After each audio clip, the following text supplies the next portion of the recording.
likely to be appealed. So I think Yes. it'll be a while before we get any final ruling on it. But the status of it right now is that DOMA is unconstitutional, and we're waiting to see whether it will be appealed. Yeah, because of course we'll have probably some sort of appeal in Massachusetts, Yes. and then some sort of appeal to a federal. I guess it'll be a federal appeals court first. It goes to the First Circuit from the district court in Massachusetts. It goes to the First Circuit Court of Appeals, or the Court of Appeals for the First Circuit, and then after that it would go to the United States Supreme Court. Yes. Now, this is a case that does not establish marriage rights, and a lot of people confuse it with the Prop 8 case that's going on in California. That's about marriage rights. This is simply about rights for people who have been married and are recognized as such by their state, and whether or not they should also be recognized at the federal level. Right. Okay, so there's a couple of things. Let's see here. We've talked about these chief counsel advices and so forth.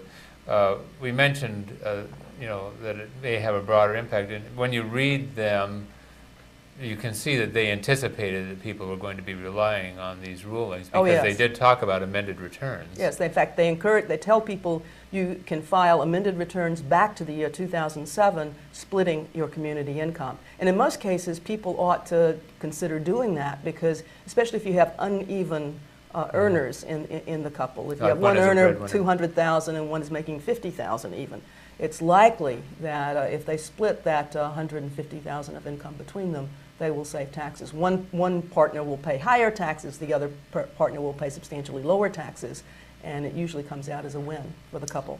And it also implies that in the future, I mean, really, I would think even if you were filing a 2009 income tax return, after this chief counsel advice was issued, that you should be following that. Well, it says that in the Chief Counsel Advisory, but as you can imagine, that plays havoc with the tax return preparers who have a bunch of clients on extension, because they have filed estimated tax payments based on the old position of the IRS, which was to tax everything to the earner.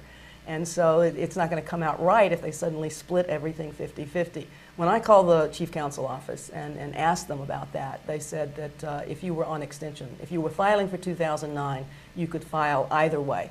Okay. So you could still file the old way. But for 2010, the new rule is binding. When you get ready to file 2010, next year, when it's time to file those returns, you're supposed to follow the income splitting method. I would think that even if people had an underpayment, that they could still say there was a reasonable cause. Oh yes, it's just it's a little more of a hassle. They're likely to get a few notices from the IRS, but you can always ask to have penalties abated. Yes. And everyone expects that a penalty will be abated in this situation because it's not the fault of the taxpayer. Yeah. I mean, it's just a development that happened after they filed their tax return, or after they filed for their extension. So, yeah, a lot of confusion here. Now, there's then another point, and I don't know if we had it here so much, but, okay, in California we have some people, I think it might even include you, if I'm not mistaken. Some people are RDPs, okay, and then some people, registered domestic partners, some people are actually married. And some are both. And some are both. Most people are both, because you could be registered domestic partners before you were allowed to marry in that short window of opportunity in 2008. But some people are married and have not filed as registered domestic partners. That's because they believe it's a second-class status, and they believe in their marriage. That's the status they want. They want it to be respected, and so that's the only status they have. So someone asked me the other day, well, what about these people? They're married. Can they rely on the CCA and the PLR to say that they split their income? And I think they can. In other words, this is not about marriage. This is not about who's a spouse. Therefore, DOMA doesn't apply. Okay. But it's about who owns the property, who owns the income the minute it comes into being. And the Supreme Court in Poe versus Seaborn said, it never vests 100% in the owner. The minute it comes into being, even if it's the husband or the first registered domestic partner who is doing the earning, that person only ever owns 50% of what he or she earns. So the other 50% is immediately vested in the other person. So that's the correct allocation for income tax purposes. Okay. Okay.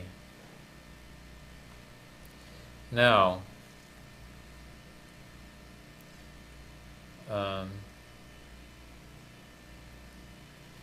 does that, we talked about this ruling then that happened in Massachusetts. Mhm. Should California same-sex couples who are married file joint tax returns? Oh, good question. I've gotten that question a lot over the past week as well. Well, DOMA is still on the books, and I think this, I mean, I know this case is going to be appealed. So it's not final yet. I wouldn't advise anybody to start filing jointly or file amended returns. Well, you might file an amended return jointly. You ought to talk to your tax advisor about this, because if DOMA really is unconstitutional and it's upheld as, and if the decision at the district court level is upheld on appeal, that would mean you would have been entitled to file jointly because your marriage would have been recognized. But remember, we've got a statute of limitations at play here too. Right. You cannot file an amended return more than 3 years after you filed your original return. Right. So the 2007 tax year, you're going to have until next April 2011, basically, to file an amended return. Right. And so there is a procedure called a protective claim. Yeah, it's like filing a protective claim. You'd file a 1040-X. The IRS probably wouldn't do anything with it. They aren't until this issue is resolved. And if they don't act on it, then you have a 2-year period to file in district court. All right. Now, assuming that California same-sex registered domestic partners and spouses are not treated as married, well, that's the case on your federal income tax return. Definitely.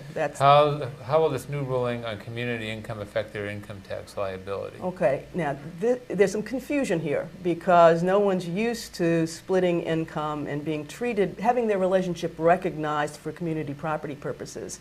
So people think it's a lot like married filing separately at the federal level, which is the only other instance where we have experience with splitting community income. Right. It is not that, because each individual is treated as single under the federal return. So you're filing as a single taxpayer. You're not going to change your filing status. You might file as head of household. That's another filing status for single people. Right. But you do have to split the income. Now, they haven't given, and you get to split the withholding tax. Right. So if you've got one earner and you're splitting the income and it's all wages, you can split the withholding as well. There is a publication. The IRS has a publication. It's called IRS Publication 555. It's about community property.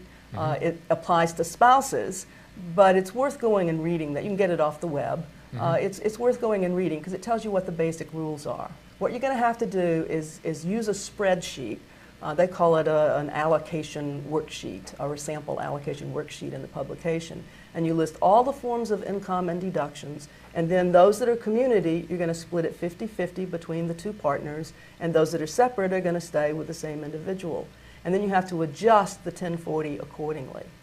So, I mean, you know, you're a CPA, and people who know and do tax returns all the time will know this. The run-of-the-mill taxpayer might not. Although if they use TurboTax and do their own returns, they need to look at Publication 555 to figure out what to do. Now the site, folks, for you to get that publication is www.irs.gov.